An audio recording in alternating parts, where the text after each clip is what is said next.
T-Mobile rep quits after 7 years because of the carrier's shady sales tactics. This is an Alan Friedman article from Phone Arena. I wonder if they're talking about 2 Chainz. Yeah, well, we know. Well, we haven't seen him since the pandemic, so that may have been a temporary gig, bro. I don't know. All right, let me let's get this going here. T-Mobile rep has retired from the company after several years, saying that he now feels relieved. He said, "There was a time when I loved working here, but everything changed with the merger. I held on to hope that things would improve post-merger, but now that T-Mobile is fully integrated, things have only deteriorated, which means they got worse. T-Mobile's shady sales tactics are too much for one former company rep." The ex-rep writes in the Post, "What's particularly troubling is the prevalence of shady sales tactics. Many top-selling reps and tenured employees lack understanding of promotional mechanics and policies, leading to misinformation and customer confusion." I just want to throw this out there. For those of you that don't know how American business works, they want the customer confused. They make more money when a customer doesn't have good information and doesn't know how to navigate these deals. So this does not surprise me. The quote goes on, "Over the past year, I've seen things that illustrate these issues clearly. For example, there was a time when a rep falsely told customers that T-Mobile was changing everyone's plan to go 5G plus, manipulating them into unwanted changes. Meetings where district managers encouraged bundling accessories with phone payments further highlight these unethical practices." Max, why the hell do we have two of you? I got no clue. I Okay, will I'll get exit rid of out of the other both. one. All right, Yeah. here we go. Yeah, get rid of the one that's muted. There we go. And I got a All right. lot to say about this story, Sneed, whenever you Go want to ahead. cue me in. Go ahead and jump in, Franconius. So yeah, this is definitely something that was ongoing and is still ongoing, and it's been ongoing for a long time. Like I said, I started with the company back in the fall of 2021, and I just left at the end of May of this year. And yeah, they were encouraging this kind of behavior. Same thing with the overselling the internet with phony addresses. And most of the time, Sneed, at least from my observation point, it wasn't the customer giving us a bad address. It was the district manager or the store manager standing next to you while you're in your transaction. And when he saw that the address didn't qualify, he literally had a list on his iPad or a piece of paper under the desk where you were doing your transaction that had addresses that did qualify. And they would just use the same address over and over and over again to sign people up. And same thing with the bundling of the accessories. If the customer said, "No, I don't want them," they would tell people, I wouldn't do this. I would actually tell customers, "Hey, I can bundle them for you, but you're going to pay monthly installments on them for 12 months. You're always more than welcome to pay them off early if you'd like. But if you bundle them, you just pay sales tax today, and then you pay monthly on the accessories instead of buying them in full today." That's how you do that. But the way they would position it is they would make it sound like they were just paying taxes, and then oh, pay taxes and then you can get them for free with your plan.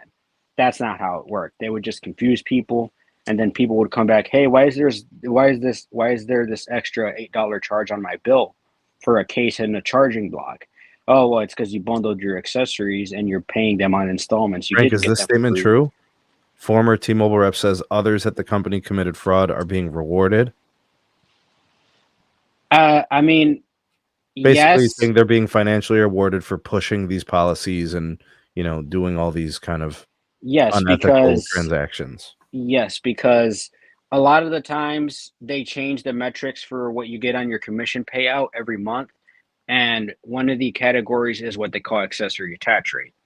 And just before I left, they changed it to accessory per phone. So now say that, Sneed, you come in, you get 3 lines on Go 5G Plus.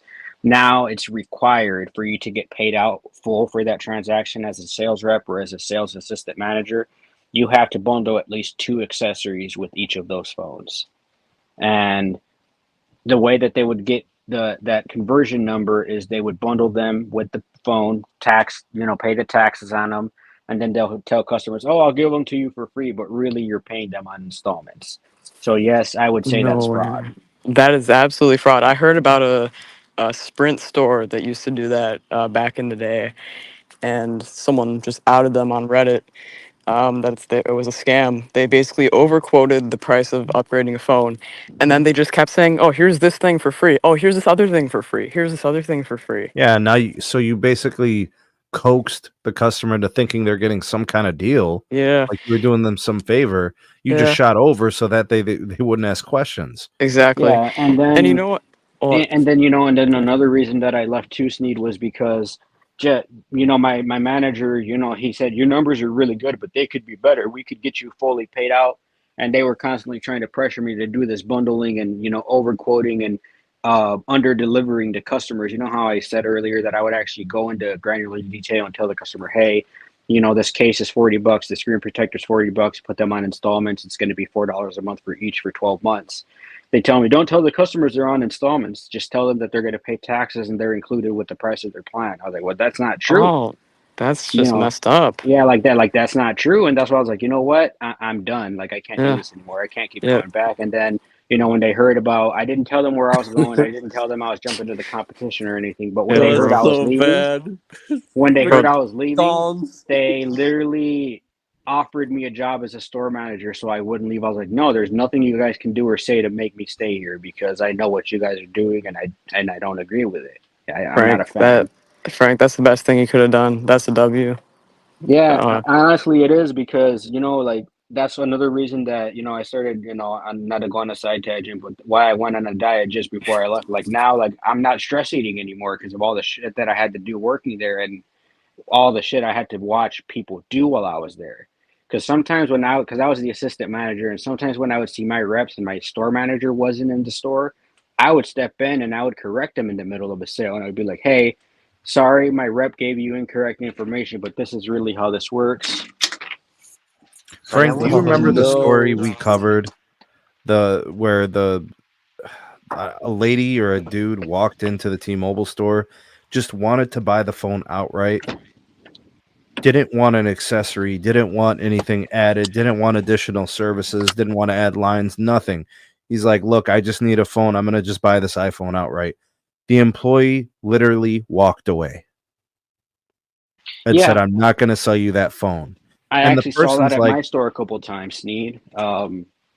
because they have all those Sí, attachment voy a comprar requirements, it otro. impacts their metrics, right? I had that happen all the time. Like when I was in my last week there, one of the reps that I was training was trained by my manager before me, and obviously, my method of selling and bundling and everything was different. So I heard him telling all these things to a customer. Like, can I just buy the phone in full? And obviously, you're incentivized more as a rep to put it in on installments because the company makes more revenue per customer that way. So he's like, no, you can't buy in full, but you can go to App or Best Buy and buy it unlocked and then come here and activate the phone. And whenever you do BYOD, you're supposed to waive the activation fee. But he's like, but if you do that, you still got to pay an activation fee. And I was like, man, this is so shitty. I stepped in and I said, no, that's not how this works. If you bring your own device, I will waive the activation if you just talk to me when you come in. I don't like you interfering in my fucking sales. I was like, well, there's a reason I'm a manager and you're not, you know? Mm. And that's how it was all the time. It was always something. You couldn't be ethical there because they always had some shady shit that they wanted you to do to push sales out the door. And all this flack that Verizon gets, the reason that, not that I'm up talking them, but the reason I'm so positive on Verizon now is the reps will actually sit there with you, break everything down, write everything down on a piece of paper. This is how much you're paying today. You're going to get a one-time activation fee on your next bill for the line you're getting today. This is what your bill's going to look like. This is your sales tax. This is what you're paying today, and this is what The your only way monthly to is going to go it's the only forward. way to work, man. That's the Yeah, best way to deal with customers, and they'll respect you for it, and they just give them what they need to know. exactly. And and that's one of the reasons that I'm in such a better place now because that would happen a lot, Sneed. If you didn't sell a phone in installments, they would encourage you not to do that sale. Let the customer walk. I'm like, man, well, that's a shitty way of selling. I remember the video of the T-Mobile rep was totally drunk, and he ended up wiping this customer's oh, I phone. remember Oh, She's like, "I was trying to activate a watch. What did you do?" that. And if you grabbed I didn't wipe your and phone. You wiped your phone. right? Oh my goodness. It's been an eventful few years since the merger, man. But let's get B in on this. What do you think about this, B? I want to hear your take on this. Yeah, sir. let's talk ethics and sales ethics. Well, it's definitely unfortunate that all that stuff is allegedly happening at T-Mobile with this particular representative.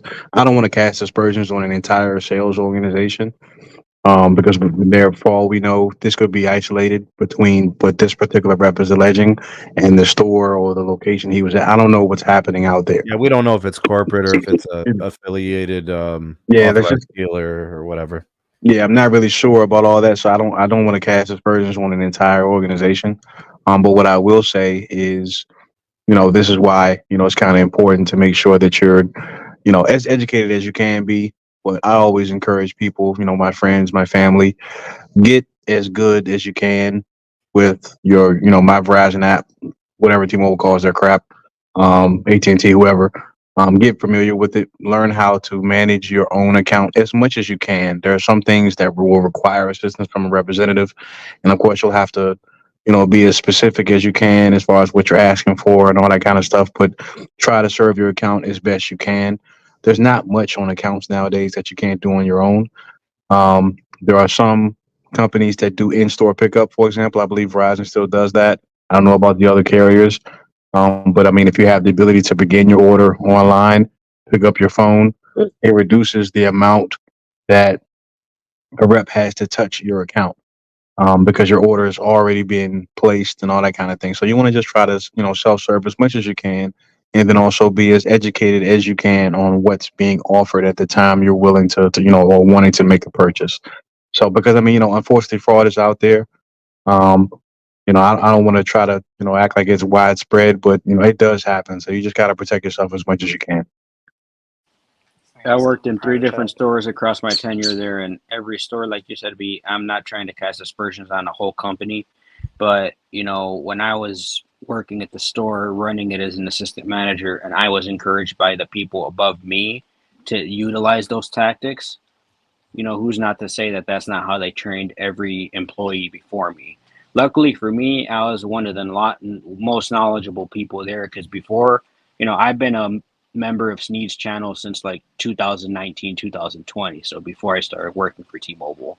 And, I followed Zero Cool, I followed Moose, I followed Technoid, all these tech channels. I've always been a really big tech enthusiast. So like you said, Biaz, you just got to be educated. You got to know what you're getting. You got to know what you're buying, and you got to be able to self-serve as much as possible. But a lot of the customers these days aren't as in tune with being self-servant to their accounts as they should be, and that's where You're right, bro. They need to be more in control of their situation. And there's a lack of information, right? So they're not informed, and then there's a lack of preparedness when they go into these transactions. And then the more you can do on your own, the more you're in control of your outcomes.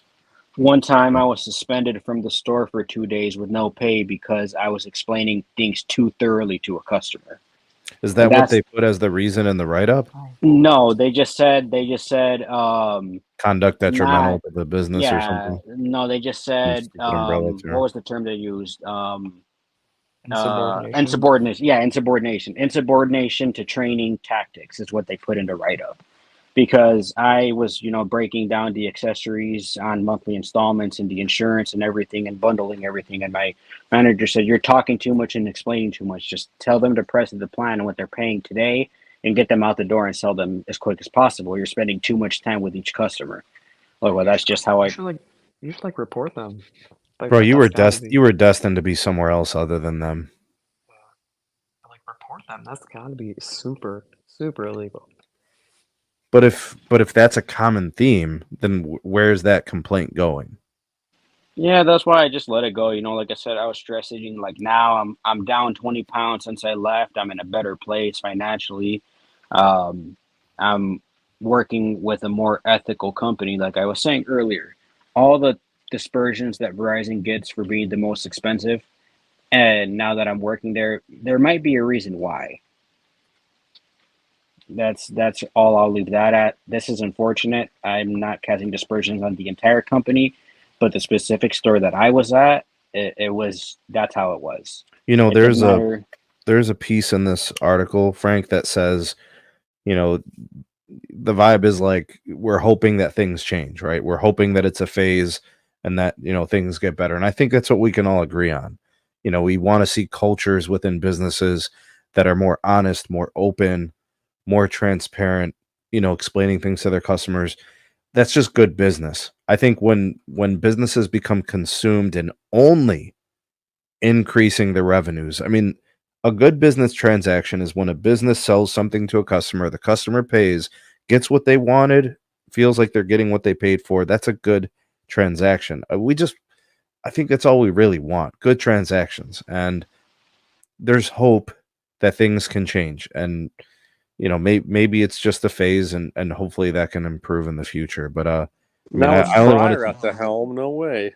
Well, I mean, doesn't mean he has to be there forever, right? There could be a renaissance at the company should they get some different leadership. John Ledger was the last competent CEO at that company.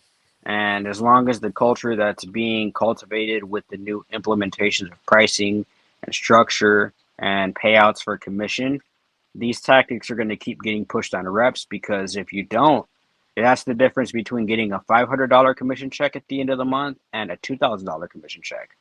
So That's major. It's big.